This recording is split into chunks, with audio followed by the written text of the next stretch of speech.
दोस्तों, आज हम लेकर चलते हैं आपको एक ऐसी जगह जहां पर सबसे पहले भागवत हुई थी। एक ऐसी जगह जो माना जाता है कि वेद व्यास जी आज भी वहां पर वास करते हैं, जो खुद 7-8 चिरंजीवियों में से एक चिरंजीवी हैं। तो चलिए लेकर चलते हैं आपको इस नए सफर की ओर। देखते रहिए spiritual India by Rudra Agrawal और फॉलो कीजिएगा हमको। दोस्तों, अभी हम पहुंचे हैं मुरादनगर से पहले, और जहाँ पे फेरी पड़ता है गाजियाबाद से, ये सीधा फेरी पेड़ जाता है आपका महाराष्ट्र भी जाता है, राजस्थान भी जाता है और इधर करनाल तक जाता है। तो इसको क्रॉस करते हुए हम बढ़ते हैं मुरादनगर गंग नहर की ओर, और सफर पे जारी रहिएगा। आप हमें देखते रहिएगा स्पिरिचुअल इंडिया के चैनल पे, सब्सक्राइब करना ना भूलिएगा। तो जोर से बोलिए हर हर महादेव। मेरे पीछे देख सकते हो, यहाँ पर अभी हम पहुंचे मुरादनगर की नहर पे, और मुरादनगर की नहर के पीछे देखोगे पर एक पुल चढ़ता है छोटा हरिद्वार की ओर, और छोटे हरिद्वार पे जाकर हम आपको दिखाते हैं इस सफर की शुरुआत हम कैसे करते हैं। तो बने रहिएगा हमारे साथ इस स्पिरिचुअल इंडिया चैनल पर। नमस्कार दोस्तों, अभी हम दिखाने वाले हैं आपको मुरादनगर की नहर, जिसको छोटा हरिद्वार भी कहा जाता है, और इसको तीर्थों में भी माना जाने लगा है आज की डेट में, क्योंकि यहाँ पे बहुत सारे श्रद्धालु गर्मियों में स्नान आदि करने आते हैं गंगा नहर में। वैसे तो ये नहर है और गंगा माँ की सीधे हरिद्वार से नहर आ रही है, आज आपको दिखाते हैं इस वीडियो में। तो देखिए, ये है माँ गंगा। तो बोलिए गंगे मैया की जय। तो ये गंगे मैया, उधर बाबा भोलेनाथ आपको दिखाता हूँ मैं। ये देखो बाबा भोलेनाथ आपको दिख रहे होंगे। ये यहाँ का सुप्रसिद्ध होटल है गंगा नहर फूड पॉइंट। इसके अनुसार हम आगे चलते सीधा, ये जो रास्ता जा रहा है आपका, ये वाला रास्ता, ये रास्ता जा रहा है बागपत बड़ौद शामली की ओर, और सीधा ये वाला जो रास्ता है ये जा रहा है मुजफ्फरनगर की ओर। तो हम इसी रास्ते पे चलते हैं सीधा।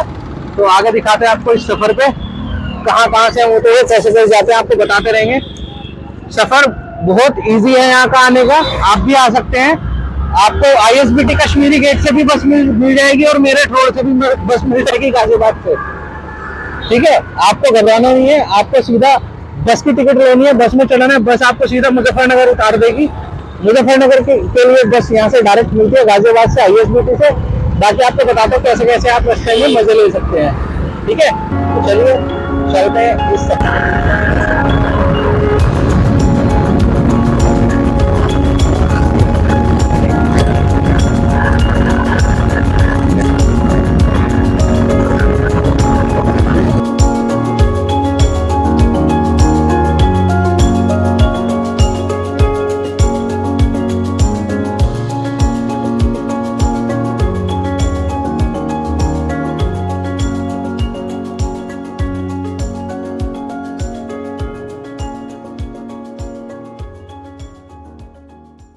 तो भाई सफ़र में हुआ क्या, अभी हम जा रहे थे तो हम पहुँचे हैं टोल पे।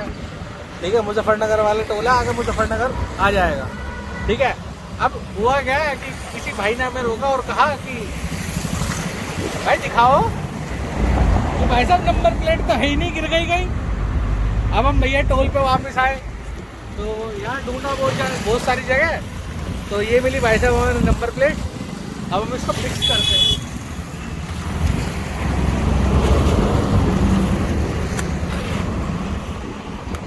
कारीगर हो पक्के वाले हैं। वैसे खतरा भी टला नहीं है, क्योंकि ये कभी भी निकल के गिर सकती है, हिल रही है।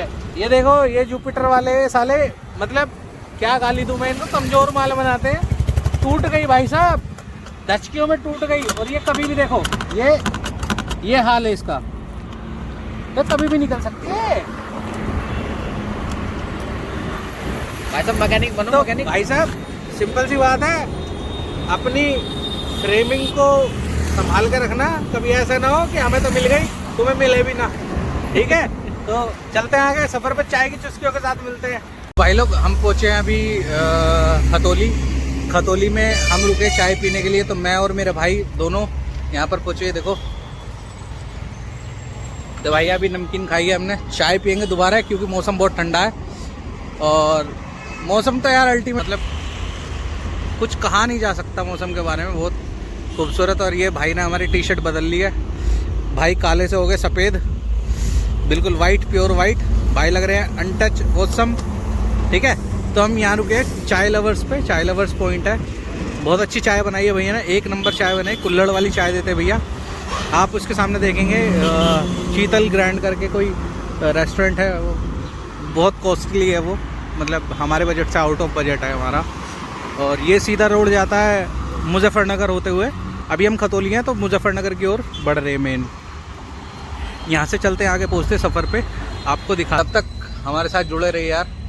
ये देखो चाय लवर पॉइंट, नज़ारा यार इसका। अब भाई हमारे खरीदारी कर रहे हैं कुछ।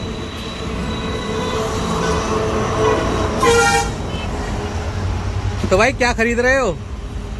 भाई चाय बनवा दो, दोबारा ठंड लग रही है बहुत ज़्यादा। तो भैया ये भैया मिलेंगे चाय वाले, बहुत अल्टीमेट भैया। भैया हेलो कर दो सबको, ठीक है? तो भैया बहुत बेहतरीन चाय बनाते हैं, कुल्हड़ वाली। देखो भाई 5 बार आ गया हूँ मैं यहाँ, ये 6ठी बार है। अब तुम सोच लो मतलब भैया कितनी अच्छी चाय बनाते हो। भैया कुछ कहोगे चाय के बारे में? हैं? क्या कह दूं मैं, बताओ। अरे आप कुछ तो कहोगे भैया। वीडियो देख के शर्मा रहे भैया, ऐसा नहीं। भैया की आदत बहुत अच्छी, चाय भी बहुत अच्छी बनाई है भैया ने। और भैया चाय लवर्स पॉइंट पे जरूर आना, ठीक है? अल्टीमेट चाय के साथ फिर सबका मजा लो।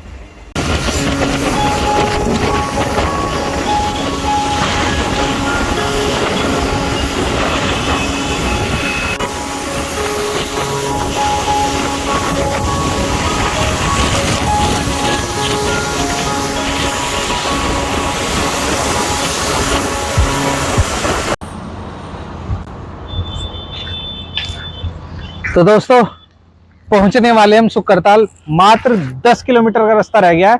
मौसम खुल चुका है तो सोचा एक छोटी सी वीडियो हम आप तक पहुंचा दें। धूप बहुत तेज है, जैसा कि पूरे रास्ते हमें बारिश मिली है और मानसून जैसा मौसम मिला है, क्योंकि ठंड लग रही थी तो गाड़ी चलाई नहीं जा रही थी। लेकिन अब हम ज़्यादा दूर नहीं है, बहुत नज़दीक है। आइए आपको दिखाते हैं आगे का सफ़र। ये वही जगह है जहाँ पर श्री वेद व्यास जी ने श्रीमद् भगवत गीता का पाठ किया था सबसे पहले। और इस भूमि पर, उस पेड़ के नीचे, वो पेड़ दिखाएंगे जहां सबसे पहले भगवत का पाठ हुआ था, श्रीमद् भगवत गीता का। यह था है और रहेगा, जो शुरू से प्रचलित है हमारे सनातन धर्म के अंदर। वही सनातन धर्म जिसको हम डेली पूजते आए हैं, जिसको हम डेली मानते आए हैं, वही सनातन धर्म जो कि सबसे प्रिय है सनातन धर्म भारत के और विश्व के अंदर। वही भगवत गीता जिसका नित्य पाठ करने से लोग तर जाते हैं बैकुंठ की ओर। तो आइए चलते हैं उस धाम पे, उस परम धाम पे जहां पर लोग परलोक के लिए पधारते हैं। दोस्तों हम आए हैं सुकरताल, यहाँ पर हमें एक महाराज जी मिले हैं। महाराज जी का नाम जानते हैं, महाराज जी कहाँ से हैं और यहाँ पर कैसे कैसे आए। तो महाराज जी से मिलिए। रहे महाराज जी। महाराज जी नमस्कार। नमस्कार। जय श्री राम, क्या हाल है? जय श्री राम जी, जय श्री राम। कैसे हैं आप? ठीक है महाराज, कुशल मंगल है। तो यहाँ पर आपका कैसे आना हुआ? ये है महाराज, अब साधु संतों तो एक जगह रह नहीं सकता है महाराज जी, तो इसलिए सब जगह तीर्थ क्या यात्रा नाम में है जाते महाराज हैं। आपका? मेरा मंगल दास है महाराज। मंगल दास। हाँ। आप कहाँ से रहने वाले, कहाँ के? वो तो अयोध्या का हूँ। अयोध्या के। हाँ। तो अयोध्या के ये रहने वाले हैं और मंगल दास नाम है हाँ आपका। हाँ जी। तो यहाँ के बारे में आप क्या जानते हैं? मतलब यहाँ के तो बारे में खास ऐसे अभी नया आया हूँ महाराज, उतना जानता ना हूँ। फिर भी पर इस जगह के बारे में यहाँ के बारे से तो आप कहे कि मतलब ये सुखदेव स्वामी का परिचय है, उसी के नाम से विख्यात है यहाँ। हाँ, तब वही नाम से कहा जाता है कि यहाँ पर सबसे पहली भागवत भी यहीं पर हुई थी। हाँ हाँ, यही सबसे पहली बात। हाँ, और महाभारत काल से भी पुरानी हाँ, ये यही भूमि से है। हाँ जी, हाँ जी। वेद व्यास जी की जो लिखित हाँ, यहीं से शुरू यहीं पर हुई है। हाँ जी। ओके, वही सुखदेव स्वामी जी ने बताया है। अच्छा। तो दर्शकों हम आगे की ओर चलते हैं, अभी महाराज जी से विदा लेते हैं, महाराज जी का आशीर्वाद लेते हैं। तो महाराज जी आगे हमें मिलते रहिएगा, जो भी हमसे गलती हुई है नहीं महाराज, कोई और अपना आशीर्वाद बना के रखिएगा। तो आगे मिलते हैं। हाँ जी, हाँ जी। और आपको दिखाते हैं मेन जो सुखदेव जी महाराज का है, जहाँ पर श्रीमद् भगवत गीता का पाठ आज भी होता है। और कहा जाता है कि यहाँ पर भगवत गीता का पाठ सुनने से ही लोगों को परम धाम की मुक्ति मिलती है। क्या भगत जी सही है? सही बात है, सही बात। 1 मिनट रुक जाना। तो यहाँ पर परम धाम के लिए मुक्ति मिलती है। और हम ज़्यादा से ज़्यादा दर्शकों तक ये पहुँचाना चाहते हैं कि जो सनातन धर्म को नहीं मानते हैं उन तक ये वीडियो पहुँचाइए, ताकि उनको पता चले कि जो इतिहास में हो चुका है वो आज भी चल रहा है यहाँ पर। और लोग मानते आ रहे हैं। साधु संत खुद यहाँ पर आकर श्रीमद् भगवत गीता का पाठ करते हैं और सुनते हैं। जो साधु संत पहुँचे हुए, जो उच्च श्रेणी के साधु संत हैं, वो भी आज यहाँ आकर पाठ करते हैं और सुनते हैं। हाँ जी, तो आप भी आइए, एक बार तो जरूर जीवन में आइएगा, हाँ जी, हाँ जी। श्रीमद् भगवत गीता का रस लीजिएगा। और चलते हैं भगत जी, जय श्री राम। तो दोस्तों, जैसा कि हमने बताया था कि गंगा घाट जो कि सुखदेव जी का गंगा घाट है, यहाँ पर हम पहुँच चुके हैं। आप देख सकते हैं यहाँ पर साधु संत भी मिलेंगे आपको, एक से एक पहुँचे हुए साधु संत।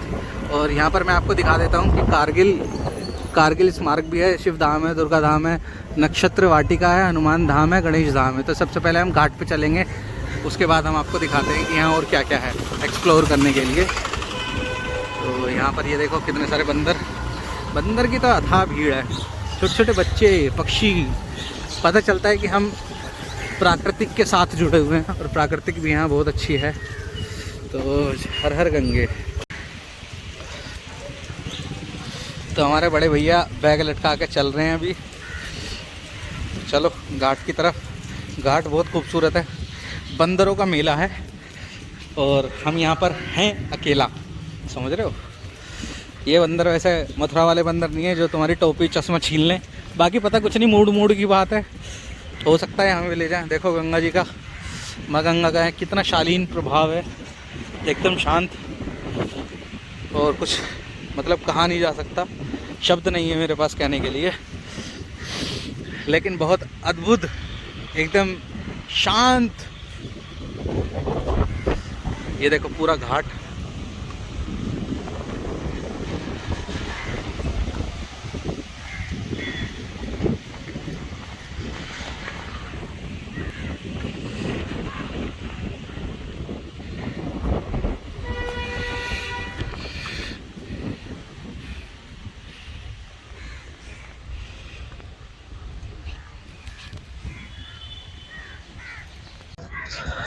तो दोस्तों पहुंच गए हैं घाट पर, और घाट पे माँ गंगा इतनी शांत है, शालीन है। इनके दर्शन मात्र से ही मतलब आधे मन को शांति मिल जाती है, और आधे मन को शांति मिलती है स्नान करके। स्नान अभी करने वाला नहीं हूँ क्योंकि सफ़र से आया हूँ, हो सकता है थोड़ा सा बीमार पड़ जाऊँ, तो अपनी थोड़ी फिक्र है क्योंकि सफ़र बहुत लंबा करना है। तो अभी क्या है, हम माँ गंगा के चरणों में शीश झुकाएँगे, नतमस्तक करेंगे। तो कभी भी यहाँ पर आएँ तो अपने जूते उतारें और सीधा चप्पलों के साथ मतलब अंदर ना जाएं। सबसे पहले आपको माँ गंगा को प्रणाम करना है, और हर हर गंगे बोल के अपने माँ गंगा के आशीर्वाद लेना है। बोलो गंगे मैया की जय। तो दोस्तों मौसम आप देख सकते हैं, चारों तरफ देखो कितना खूबसूरत नज़ारा है, एकदम शांत। यहाँ पे ना ट्रैफिक है ना पोल्यूशन है, एकदम नेचुरल एयर है। और आपको यहाँ पर एक सबसे प्राचीन ब्रिज दिखाता हूँ। ये जो ब्रिज आप देख रहे हैं, ये सबसे पुराना ब्रिज है। अगर मैं आपको इस ब्रिज के बारे में बताऊँ ना, तो ये लगभग कम से कम 200 साल पुराना ब्रिज होगा। और ये अभी कोई कंस्ट्रक्शन नहीं लगती है मुझे, क्योंकि जिस हिसाब से टूटा पड़ा है ना, वो खुद बयां करता है कि काफ़ी पुराना ब्रिज है। और सामने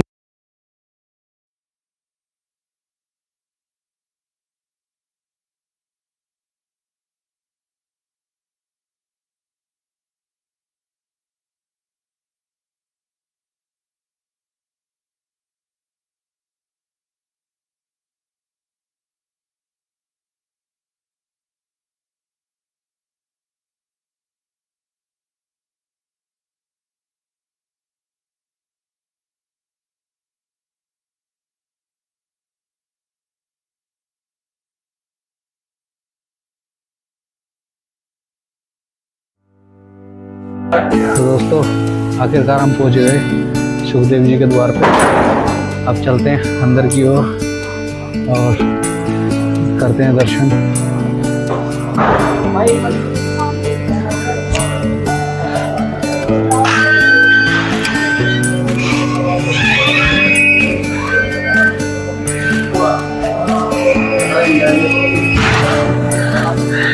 हमारे भाई चलते जा रहे हैं, क्योंकि मैं तो पहली बार आया हूँ, मेरा भाई पहले भी आ चुका है एक दो बार।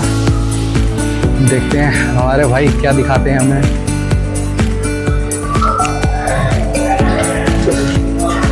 सीढ़ियाँ बहुत ऊंची ऊंची हैं भाई, 2 के बराबर एक है।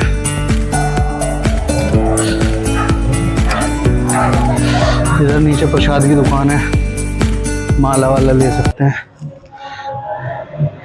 काफ़ी कड़ी चढ़ाई जैसी है, क्योंकि ये कहा जाता है कि पहाड़ी की चोटी टाइप पे है ये वही जगह है जहाँ पर सुखदेव जी महाराज ने पाठ किया था श्रीमद् भगवत गीता का सबसे प्रथम बार, और यहाँ से मोक्ष की प्राप्ति हुई थी।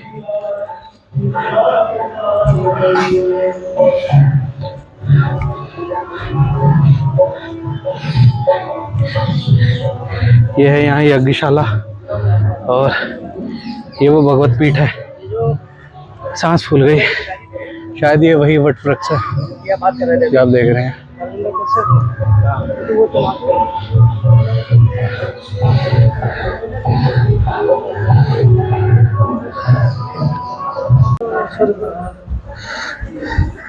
महाराज जी, ये तोते की क्या कहानी है यहाँ की? तोते से सुखदेव भगवान की उत्पत्ति हुई है। तोते से? हाँ। तो मतलब क्या मान्यता है यहाँ? ये भी मेरे सुनने में आया कि यहाँ पर मतलब तोते अमर हैं। ये जो अमर तोते थे उनसे तो भगवान की उत्पत्ति होगी। अच्छा, तो उन्हीं का स्वरूप है, इसलिए यहाँ पर तोते देखते हैं। तोते देखे ये जाते हैं। त्रेता युग की कहानी है, जब शंकर भगवान माता पार्वती अमर कथा सुनाते हैं। हाँ। और वही अमर कथा तोते ने सुन ली। हाँ। तो उन्हीं तोते से सुखदेव जी की उत्पत्ति हुई। और जो सुख शब्द है ये संस्कृत का है, हिंदी में तो कहते हैं हम तोते, अच्छा, संस्कृत में कहते हैं सुख। सुख तो सुख मतलब उन्हीं सुख तोते से- को कहते हैं संस्कृत में। उन्हीं सुख से सुखदेव उत्पन्न हुए, अच्छा, इसलिए भगवान सुखदेव जी और राजा परीक्षित को यहाँ पर सुनाई गई थी भगवत श्रीमद् गीता भागवत कथा सबसे पहली बार। जो पढ़ती हुआ पहली बार भागवत यहीं पर हुई, यहीं से भागवत को शुभारंभ हुआ। उसके भागवत पूरे संसार में शुरू हो। अच्छा, और तो जो यहाँ बड़ पर का पेड़ है, इसकी उम्र 5,500 साल से अधिक की है। ऐसा भी सुना जाता है कि महाभारत काल से ये वृक्ष है। ये उससे भी पहले का है। उससे पुराना है ये। हाँ, क्योंकि यहाँ का वर्णन जो आता है वो महाकवि कालिदास की अभिज्ञान शाकुंतला में भी आता है। हाँ। जब दुर्वासा ऋषि के श्राप के कारण हाँ। शाकुंतला अंगूठी गिर गई थी, उस समय शाखा अवतार हो गया। और अच्छा। सुखदेव जी ने अवतार लिया तो सुख अवतार हो गया। हाँ। तो इसको पहले से ध्यान का केंद्र कहा गया, क्योंकि गंगा तो हस्तिनापुर में भी है। हाँ। वहाँ कथा क्यों नहीं क्या है, क्योंकि राजा पे मालूम है कि जहाँ पर ध्यान का केंद्र है हाँ। वहीं पर कथा मेरे को वहीं चलना चाहिए, वहीं साधु संत आके मिलेंगे, वहीं पर मेरा उद्धार होगा। अच्छा। इसलिए राजा प्रसिद्ध हस्तिनापुर को छोड़ के यहाँ पर आए थे भगवत गीता सुनने। गीता नहीं, भागवत। भागवत गीता तो कुरुक्षेत्र में सुना है। गीता में तो गीता और भागवत में क्या फर्क है? मुझे फर्क नहीं पता। मैं चाहता हूँ कि देखिए- लोगों को भी पता चले। गीता में तो केवल भगवान ने धर्म समझाया अर्जुन को, अच्छा। कि चाहे अपने हो चाहे पराये हो, जहाँ अन्याय होता हो वहाँ अपने शस्त्र उठाने चाहिए। अच्छा। और भागवत में भगवान के 24 के 24 अवतार की लीला आती है। अच्छा, और जो भगवत गीता है यथार्थ रूप वो क्या है? वो केवल एक उनका जो ये हरे कृष्ण हरे राम वाले होते हैं, हाँ। इन्होंने गीता का उसका यथार्थ स्वरूप बना दिया गया। अच्छा, मतलब मिक्स कर दिया, दोनों को मर्ज कर दिया। तो भागवत पुराण है, ये अलग है। इसमें भगवान के 24 अवतार आते हैं। 12 स्कंद है इसमें। 12 स्कंद में 18,000 श्लोक है। और गीता में केवल 18 अध्याय है। अच्छा, तो पंडित जी और क्या क्या चीज़ें महाराज यहाँ प्राचीन जो हम देख सके, क्योंकि हम चाहते हैं लोगों को यहाँ तक ताकि आएँ एक बार तो एटलीस्ट यहाँ पर दर्शन करें, क्योंकि बहुत सारे लोगों को तो पता ही नहीं है यहाँ के बारे में। मेन तो यही है वटवृक्ष और ये छोटा सा प्राचीन गद्दी, जहाँ पर बैठ के भगवान सुखदेव जी राजा भागवत कथा सुनाई। इसमें चरण चिन्ह है। अच्छा। ये छोटे से चरण चिन्ह हाँ। सुखदेव जी के हैं और इधर राजा प्रसिद्ध जी के। कहाँ पर? इसमें ये तो चरण चिन्ह छोटे सुखदेव जी के, इधर राजा प्रसिद्ध। पहले समय में जो पूजा होती थी केवल चरण चिन्ह की पूजा होती थी, मूर्तियाँ सब बाद में आई है। अच्छा। और चरण चिन्ह में पहले से ही विद्यमान है। इसको मंदिर को 4 बार चेंज किया गया। सबसे पहले जब भगवान ने कथा सुनाई तो मिट्टी का मंच बनाया गया, भगवान को ऊंचा आसन दिया, बाकी सब नीचे अपने आसन लगा के बैठ गए। दूसरी बार में जब हुआ, जब छोटी छोटी लखोरी ईंटें होती थी और चूना पत्थर से उसको बनाया गया। तीसरी बार जब हुआ, जब इस पे लाल पत्थर आया। लाल पत्थर आया था। और लाल पत्थर के बाद में फिर ये संगमरमर आया। तो इसको गद्दी को नीचे से लेके और इसकी चोटी तक ये पूरा संगमरमर का बना हुआ। तो लगभग 5,000 साल हो चुके हैं इस वट वृक्ष को। और उससे भी अधिक चीज क्या हुई, क्योंकि 5100 साल तो कलयुग के हो चुके। हाँ। और ये कलयुग के स्टार्टिंग में ही भगवान ने भागवत कथा सुनाई थी। कलयुग के शुरू होते ही। हाँ, कलयुग के 30 साल निकल चुके थे। उसके बाद मेरे हिसाब से जब कल्कि आए थे तो राजा परीक्षित के मुकुट पे आया था। कली जब आया था तो गाय बैल को सताने लगा, क्योंकि हाँ। कली सोचता है जब तक राजा पाप नहीं करेगा तब तक प्रजा कैसे पाप करेगी, पहले तो राजा से पाप कराना पड़ेगा। तो कलयुग गाय बैल को सताने लगा। तो राजा भाई सोचते मैं तो गद्दी के ऊपर बैठा, नीचे के मंत्री पता नहीं क्या कर रहे, थोड़ा घूमने के लिए गए, देखा तो कोई दुष्ट आदमी गाय बैल को सता है। अच्छा। कलयुग का नाम नहीं लिया। अगर कलयुग का नाम लेते तो पापी आदमी का नाम लेते तो उसका पाप का अंश हमारे अंदर भी आ जाए। अच्छा, ऐसा भी है। तो राजा ने कहा कि तुम कौन हो, क्यों मेरे राजा पाप कर रहे हो? तो कलयुग कहता है मैं कलयुग को 3 भाई आगे चले गए मेरे, सत्यु त्रेता द्वापर, सबसे छोटा भाई मैं हूँ, मेरे समय आ गया। तो राजा परिष कहता है मेरे राज्य चले जाओ, मेरे राज्य में आपको कोई प्रवेश नहीं है। तो कलयुग कहता है प्रभु मैं कहाँ जाऊंगा, पूरी पृथ्वी तो आप ही का राज्य, यदि मैं चला गया तो आपका जो मान है कीर्ति सब खत्म हो जाएगी कि पांडवों के पोते पूरे भारत के सम्राट है, धर्मात्मी राजा है, कलयुग को एक स्थान भी नहीं दिया। तो राजा ने कहा कि आपको तो बात में गोल गोल घुमा दिया राजा ने। तो राजा ने कुछ स्थान दिए, यहाँ पर जुआ खेला जाता हो, मदरा पानी तो स्त्री का मान होता हो और मांस मंदिर का सेवन होता हो। कलयुग को जब ये स्थान दिए तो कलयुग कहने लगा प्रभु ये स्थान तो मेरे पहले से निश्चित है, आप कोई और भी स्थान दे दीजिए, आप तो राजा है। तो राजा ने कहा जहाँ भी अनित्य धन कमाए हो उस धन में कलयुग तेरा वास हो जाए। और वचन देने बाद में राजा पर महल में गए तो सोचने लगे जो हमारे बड़े थे उन्होंने हमारे लिए क्या क्या धन इकट्ठा किया।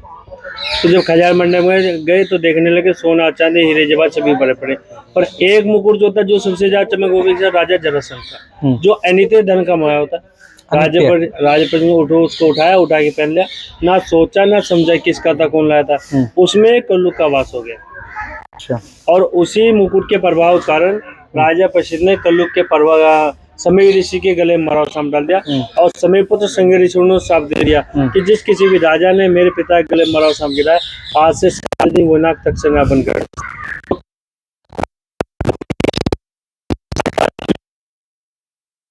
मरता है, एक्सीडेंट मरता है, आत्महत्या करते हैं, इन सबको हजारों वर्ष तक मुक्ति नहीं मिलती, इनकी आत्मा से करती रहती है।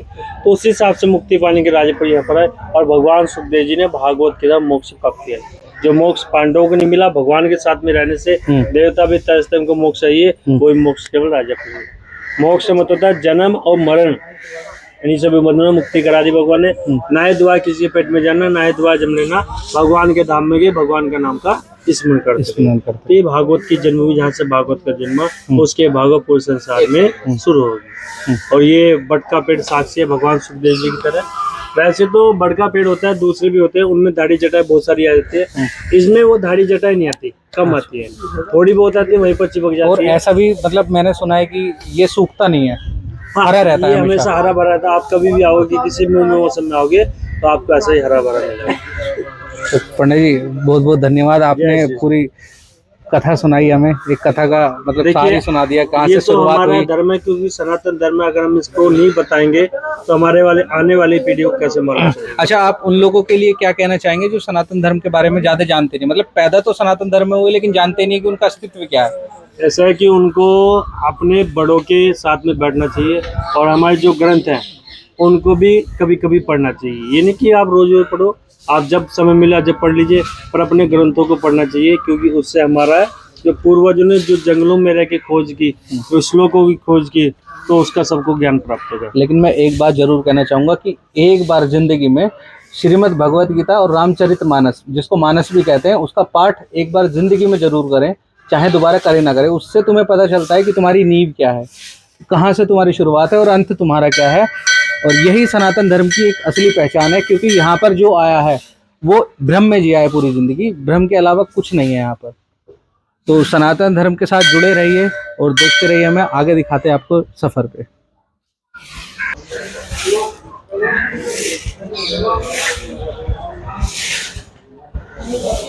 पंडित जी ये प्रसाद दे देना।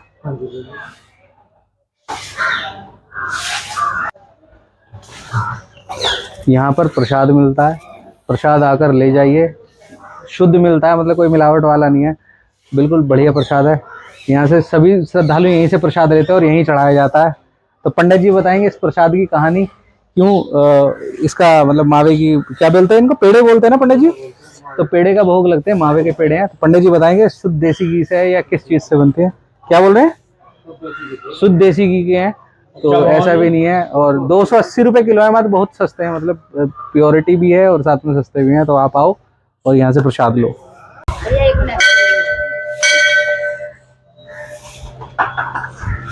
क्या रहा इधर आना? हाँ भाई गई अपनी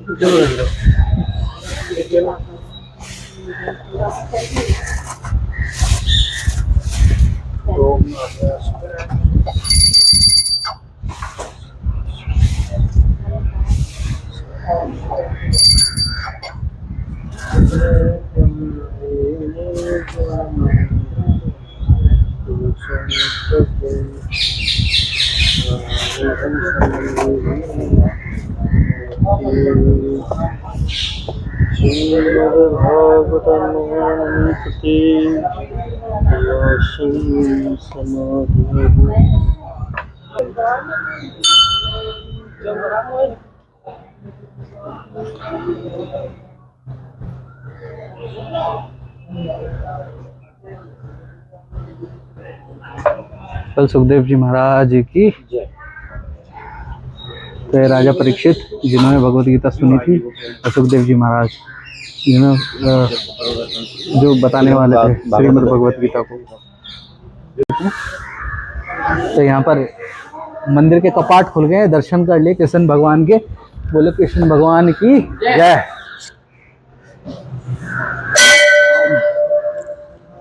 तो चढ़ाते हैं, आ जाओ, भोग लगा दीजिए महाराज। तो यहाँ पर भव्य मंदिर बनाया गया है।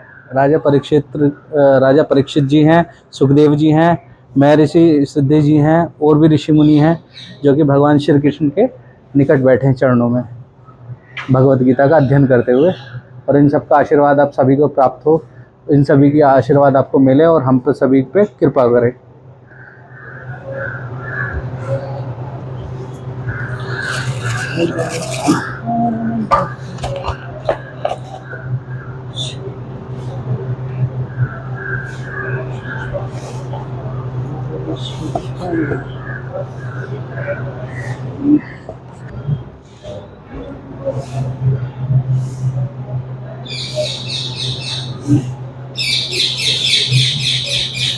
तो यहाँ पर ये पंडित जी मिलेंगे, पंडित जी से दर्शन करवाइएगा, भोग लगवाइएगा। तो यहाँ पर हमारे भ्राता श्री हैं।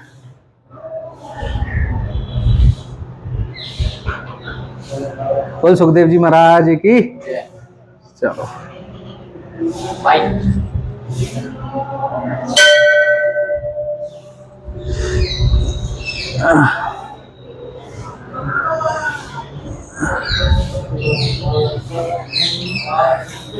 शुद्ध चंदन इसे कहते हैं, शुद्ध चंदन। वो आप क्या रियली में मजा आ गया। वो कैसा नाक मारी पता नहीं चल रहा हाँ। है, चलो वो ठंडा। ये हकीकत है कि इस चंदन की खुशबू ना मतलब पूरे शरीर में एकदम से चढ़ गई है। अल्टीमेट चंदन है, मतलब पूरे शरीर में ना इसकी खुशबू चढ़ गई है। तब चलते हैं, इधर भी भोग लगा लेते हैं। पकड़। तो भाइयों, जैसे कि आप लोगों को हमने पूरा वट वृक्ष का और मंदिर परिसर की जगह दिखाई है, बहुत प्राचीन है। आपने सुनी भी होगी, आपने देखा भी होगा, हमने दिखाया भी है। लोग श्रद्धालु अपनी अपनी श्रद्धा अनुसार यहाँ पर आते हैं, मत्था टेकते हैं, हाथ जोड़ते हैं और भगवत गीता के सार का मतलब वर्णन करते हैं, स्मरण करते हैं। तो ये वीडियो यहीं पर समाप्त होती है। कमेंट करके बताइएगा कैसी लगी आपको ये वीडियो। तो मिलते हैं आपसे। बोलो सुखदेव महाराज की जय।